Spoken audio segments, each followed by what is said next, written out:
All right, so today we got all the 13mm bolts off of the timing cover. We got the 18mm bolts off. They're all taped and labeled, put it aside.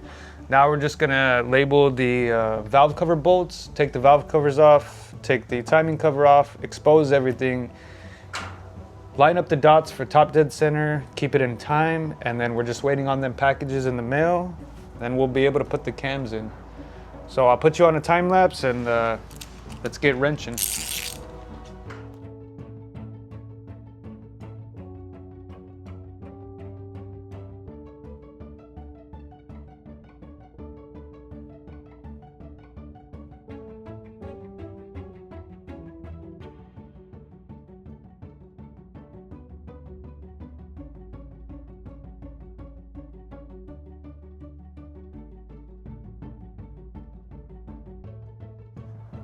All right, we got all the bolts off.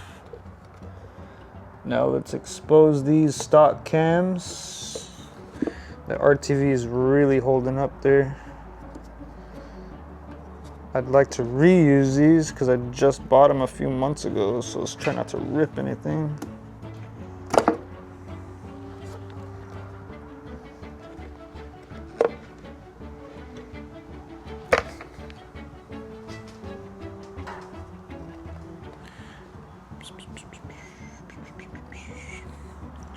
Cool, we'll set that aside.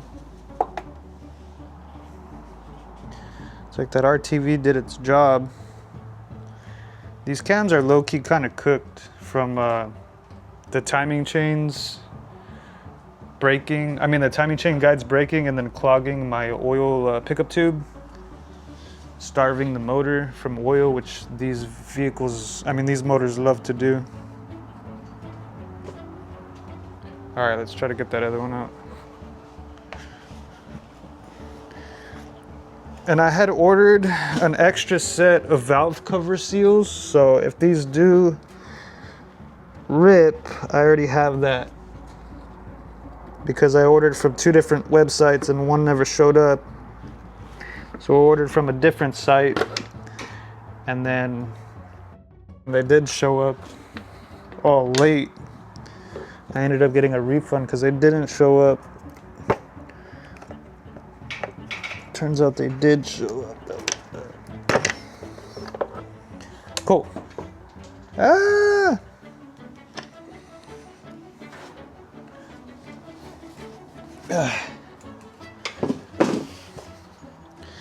All right, the valve covers are off. And that is some stock cams for you. So now we got to rotate the motor to get top dead center on both the lines marked up, mark the chains. I could pull the timing cover off already, actually.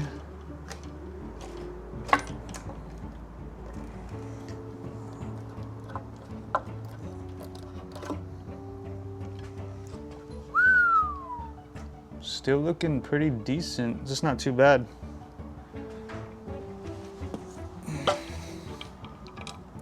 Now I did have that leak going on under the water pump, and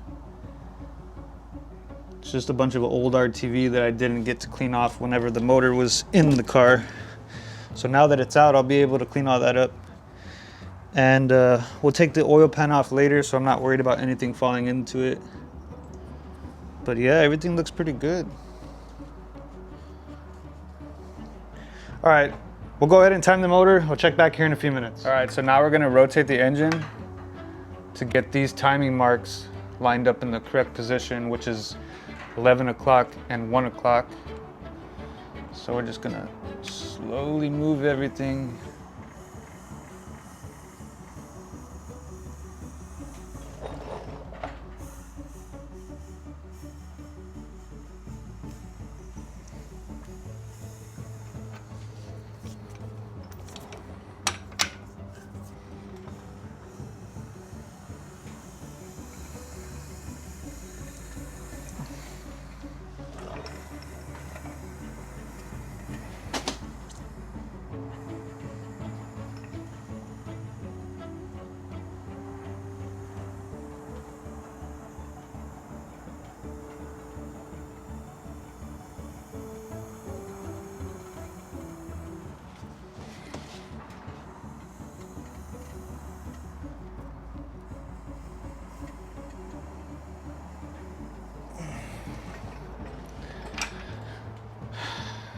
So 11 o'clock and 1 o'clock.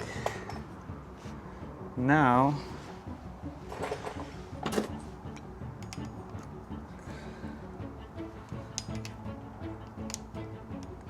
yeah, that looks about right.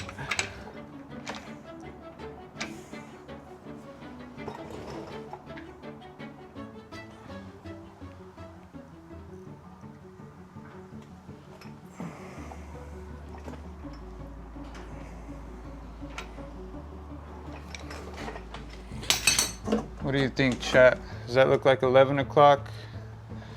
And does that look like 1 o'clock?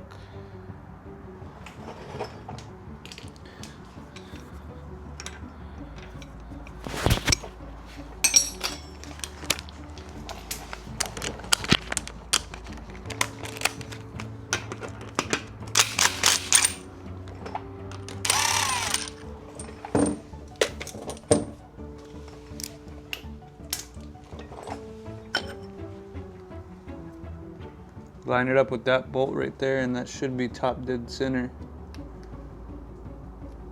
Yeah.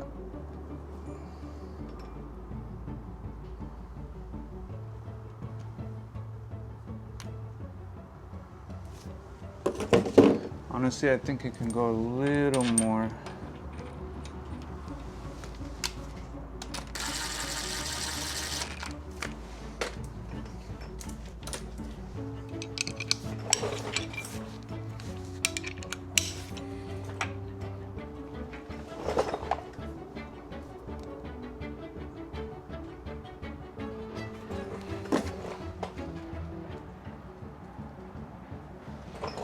Yeah, that looks about right.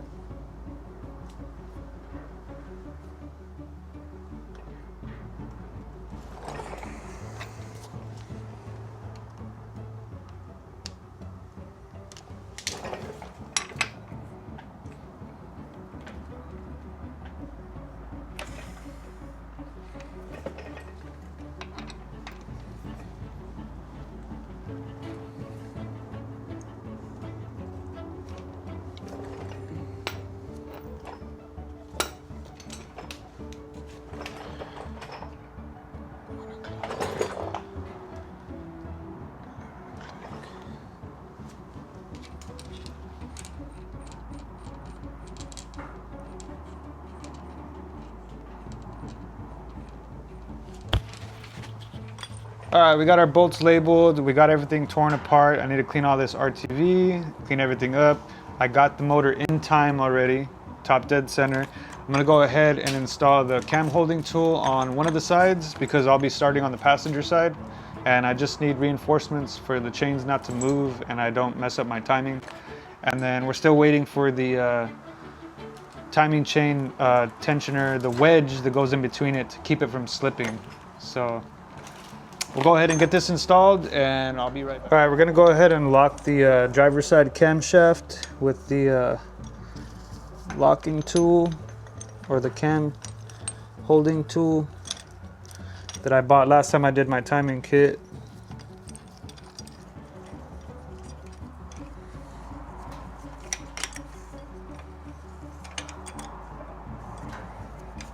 You want to put even pressure on both sides to try to get them threaded the exact same.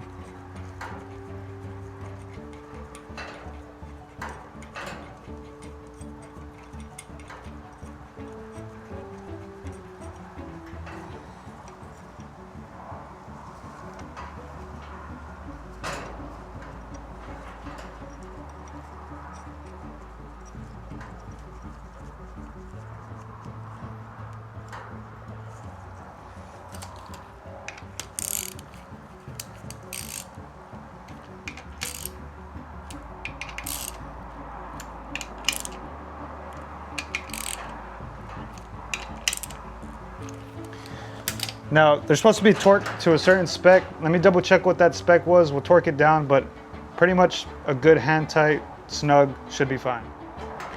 All right, we're gonna go 20 foot-pounds with the digital torque wrench.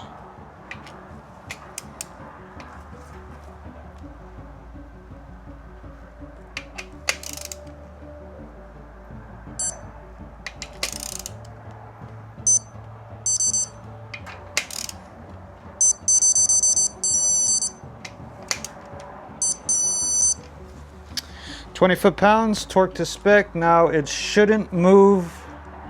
Shouldn't move. All right, I think this is everything we're gonna do for now. I got the oil passages plugged up so I don't drop any locks or keepers in there. And then we'll wait on the packages, and then we'll start taking off these stock cams, starting on the passenger side. So look forward for the next video. Thanks for watching. Peace.